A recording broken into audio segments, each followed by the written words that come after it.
This week on A&N, a Sabbath school teacher wins a European Bible knowledge competition.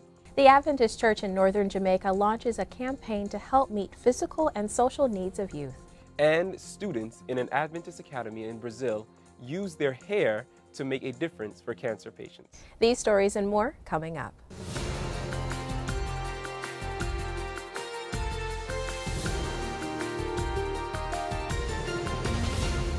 This is A&N, a service of the Seventh-day Adventist World Church. Thanks so much for joining us this week. First in the news, an Adventist from the Czech Republic was named champion in the first regional Bible trivia competition in Europe last month. Zendek Sovis was a member of the winning team in the European Championship in Bible knowledge. The tournament took place in the Parliament House of the Czech Republic.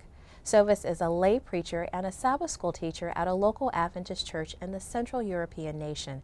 25 teams represented various European countries including Bulgaria, Holland, and Ukraine. For winning first place, Sovis's team won a trip abroad in September. Adventists in Jamaica launched a campaign earlier this month with a goal to raise $1 million for young people with the spinal condition scoliosis. The Save a Youth Foundation was established by the North Jamaica Conference to help youth with their social, physical, and psychological health. The foundation has already received pledges that amount to $400,000 to provide care to young people who have an abnormal curvature in their spine. The foundation has already identified a college student with scoliosis to be its first recipient. The Save a Youth Foundation aims to provide assistance to at least one person a year. Adventists of all ages are collaborating to meet the practical needs of children with cancer in São Paulo, Brazil. Novo Tempo sent this report. Durante a série de reportagens, vimos a campanha de arrecadação de cabelos feita por estudantes na zona sul de São Paulo e a surpreendente iniciativa de um adolescente que abriu mão de sua vaidade para contribuir com o projeto.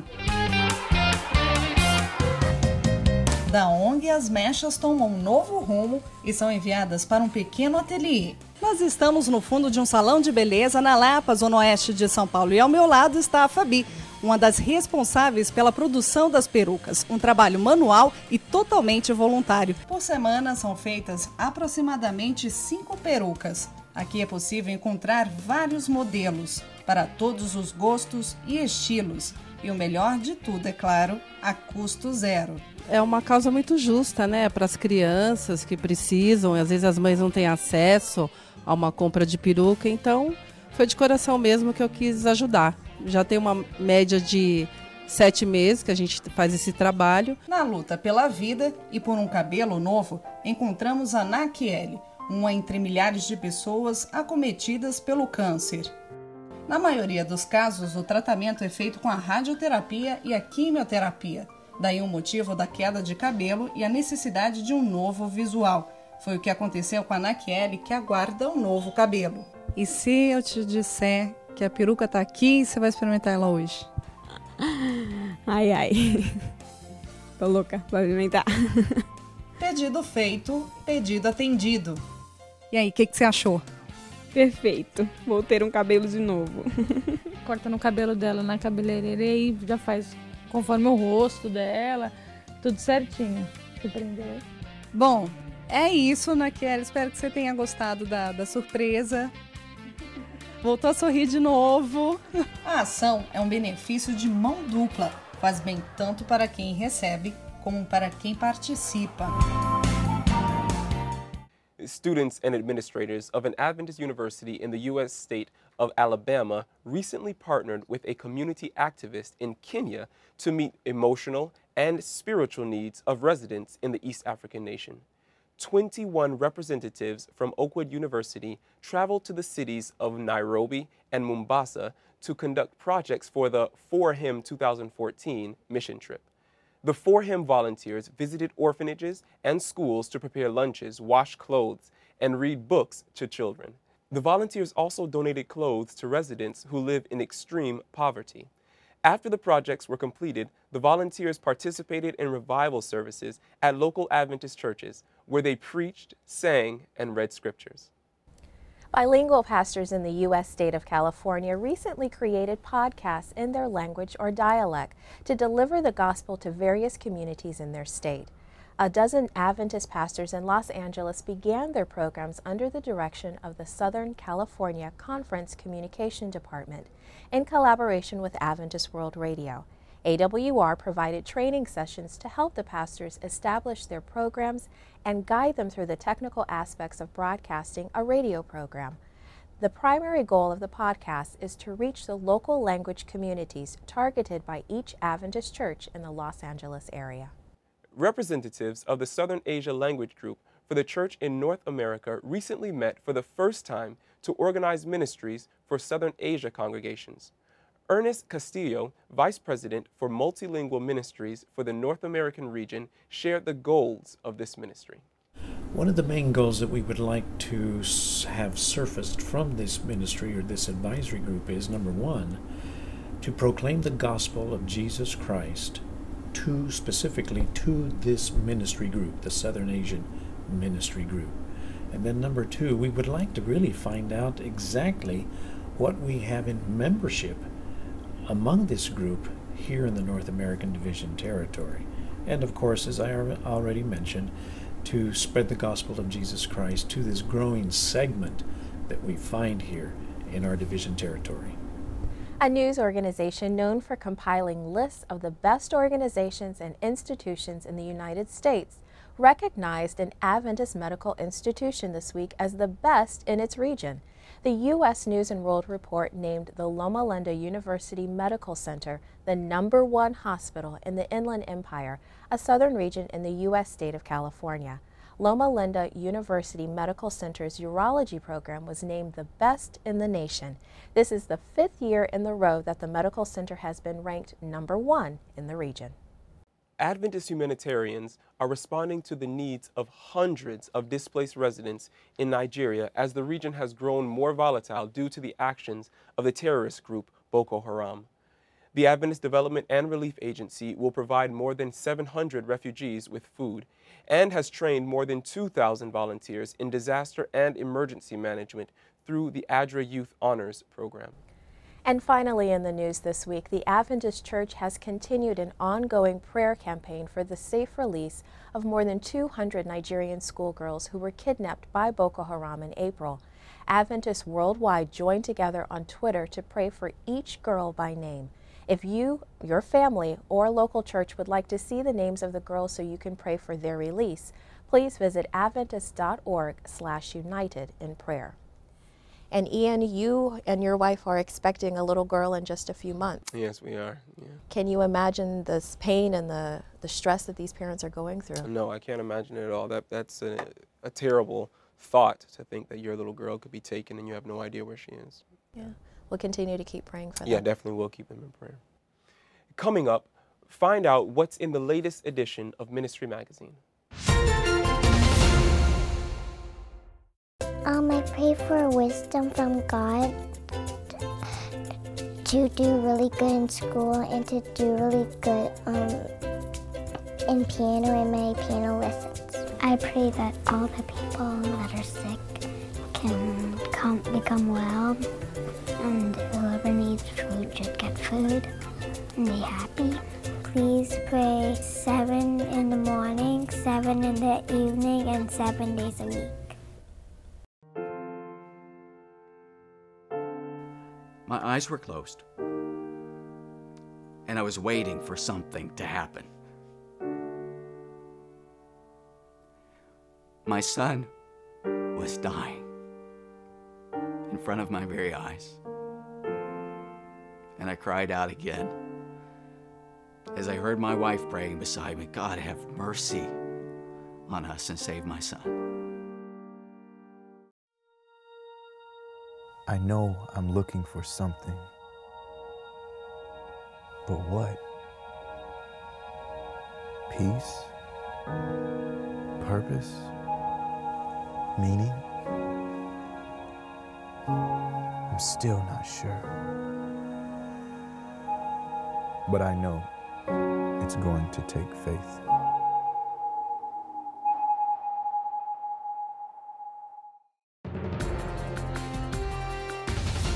Welcome back. Derek Morris shares a preview of the current issue of Ministry Magazine.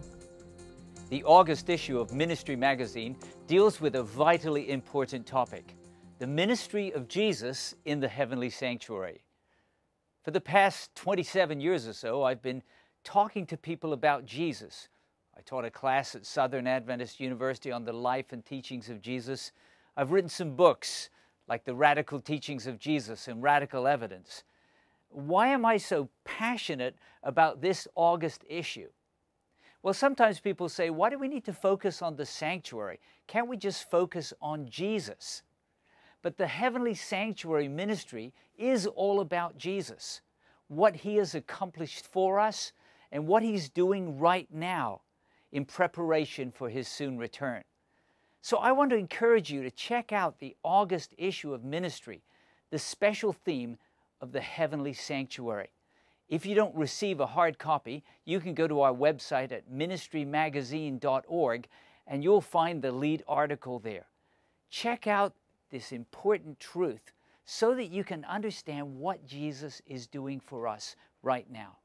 Lots of important articles. You'll need your Bible with you because we want to give you a biblical foundation for this vital truth, the heavenly sanctuary ministry of Jesus. Again, it's in the August issue of Ministry, or go to our website at ministrymagazine.org. And let's rejoice in our awesome Savior.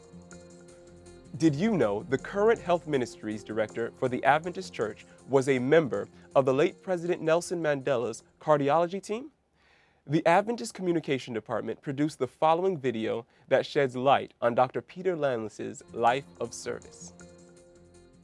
Adventists have been shown to live 7 to 9 years longer when compared with other people in California. It's now been expanded into a much bigger study called Adventist Health Study 2, which is looking at what are the factors that make a difference in lifespan of Seventh-day Adventists. It's been publicized in Time Magazine 1966, National Geographic 2005, US News and Today 2009, where one of the comments that was made, if you want to live longer, live like a Seventh-day Adventist. So the evidence is clear, it's all in. Seventh-day Adventists have a definite health advantage. I'm Dr. Peter Landless. I'm a physician. I have the basic MD qualifications as well as a specialty in family medicine, a specialty in internal medicine, a specialty in cardiology and a subspecialty in nuclear cardiology. The latter two have included fellowships in the American College of Cardiology, the American Society of Nuclear Cardiology, and being board certified in nuclear cardiology here in the United States. I had the singular privilege of serving on the Physicians Board of Healthcare for President Nelson Mandela. I was second in charge of the Department of Cardiology at our university at that time. He's a man who just shares the joy of loving people and wanting to see reconciliation take place. It was a wonderful, wonderful experience. We sometimes try to spread a message of good news. We must be the message of good news. Well, how do we do that? We do that by meeting the needs of people, by caring for them unconditionally, by having no strings attached to our relationships with individuals. It's by feeding people when they are hungry. It's by giving them clothing when they are naked. And that tends to move people to say, well, why would you do that? Well, the reason that we would do that is because that's what Jesus did.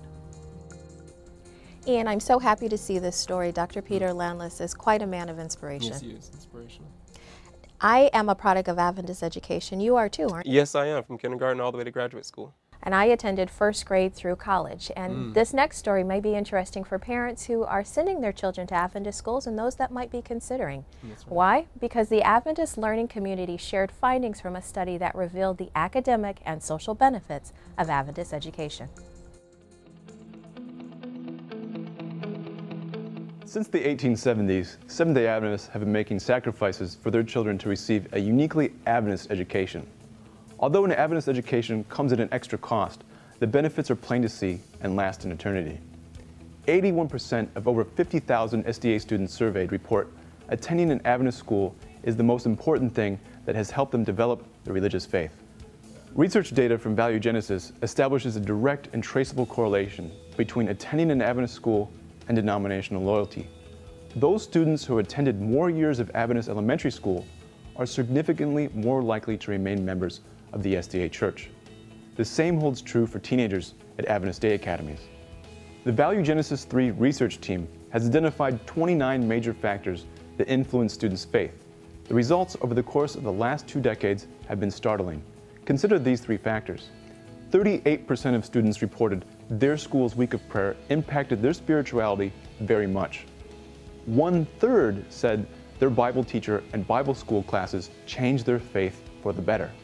And a whopping 82% of students at Adventist schools said their faith was heavily impacted by attending an Adventist school.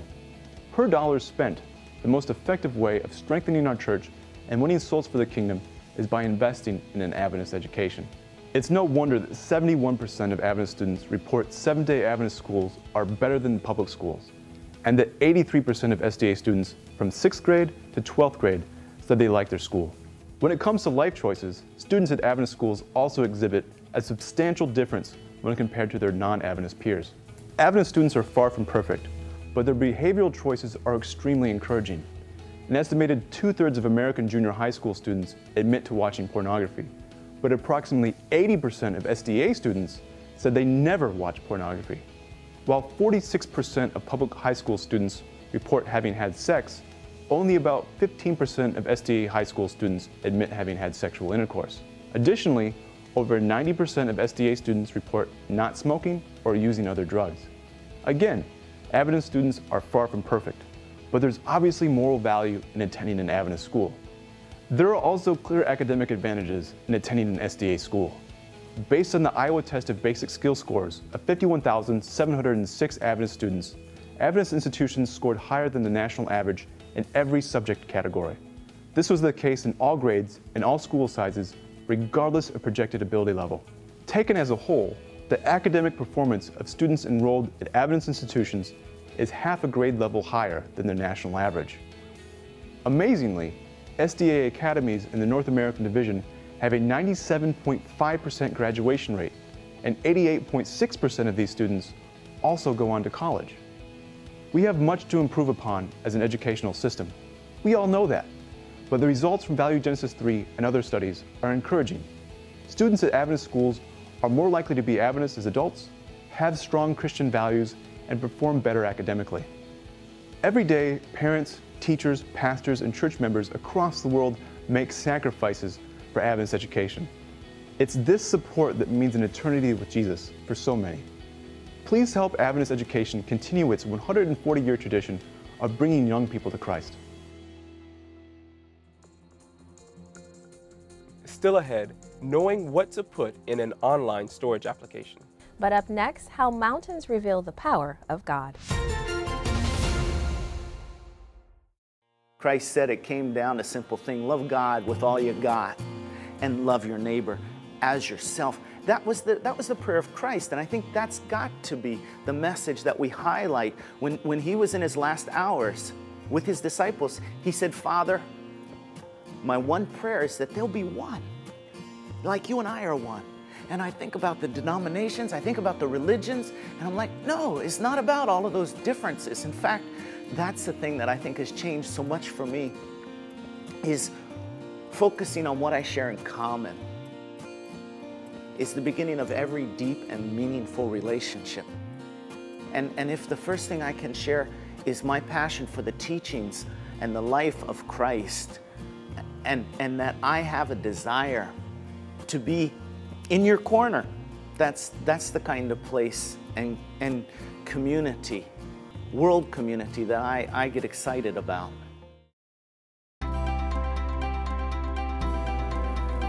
It's the all-new, updated In Prayer app, reminding you to pray at 7 a.m. and 7 p.m. 7 days a week. Prayer requests and stories, the daily devotional, all the latest videos, and social media integration through Facebook and Twitter, plus many more features. Now available free for iPhone, iPad, and Android.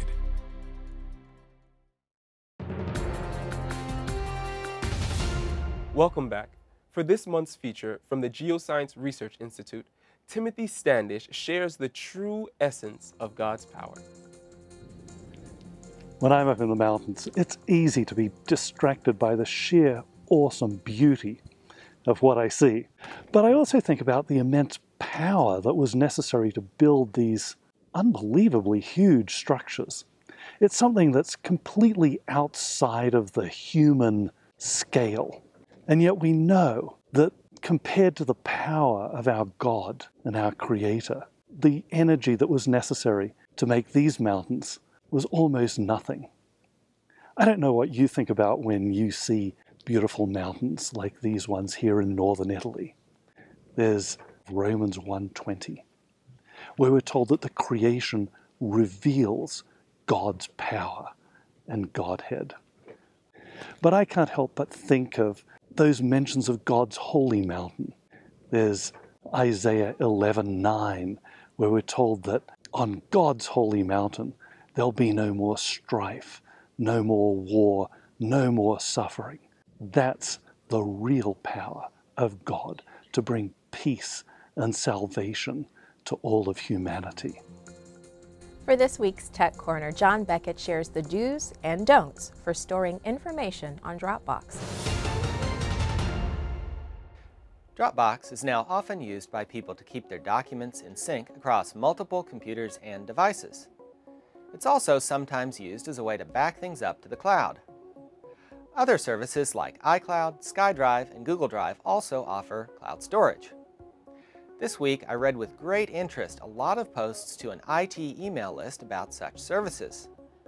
The challenge for the IT managers is that employees often install and use these services for convenience sake and put all sorts of things in them without considering the risks. So let's think for a minute about a couple of risks. The first is the possibility that a court or government might secretly gain access to your data by requesting it of the cloud storage provider. This might be unlikely, but in such a case, they could continually stay in sync with all your documents. Another risk is that a hacker may gain access to your cloud storage and either wipe it clean, take a copy of your documents, or just continually stay in sync with whatever you're storing there. I really like these services for some things like easily sharing presentations, pictures, and low sensitivity documents with my devices and friends. However, they're probably not the best place for things that you do not want to share widely. Other methods for storing and backing up data certainly have risks too. So I hope this brief discussion of the issue has helped remind you about the security issues of storing data. If you work for a church organization, you might want to have a chat with the IT person in your office. For this month's Maranatha Report, see the results of volunteer efforts in the South American country of Ecuador and find out how you can support projects in the African country of Angola. Gratitude is the heart of the gospel. Martin Luther defined it as the most basic Christian attitude. It's an attitude that was adopted in Ecuador, a country that is completely grateful for the invaluable contribution that Maranatha Volunteers International gave them with the construction of more than 219 churches and 11 schools in poor, under-resourced and difficult regions. El impacto de Maranatha aquí en Ecuador, yo lo puedo definir así. The impact of Maranatha here in Ecuador can be defined like this. It was a revolution that helped the members understand that in constructions such as this one, it is a place where they can strengthen and establish roots of their faith. And even more so, understand the major impact on the community, the impact on their spiritual life, and those of the members. No, the church in Ecuador will not be the same. The church family in Ecuador will not ever return to how it was. From various parts of the country, more than 10,000 people, representing all the churches that benefited from this project, came together for two major events held in Quito and Guayaquil, the two largest cities of Ecuador.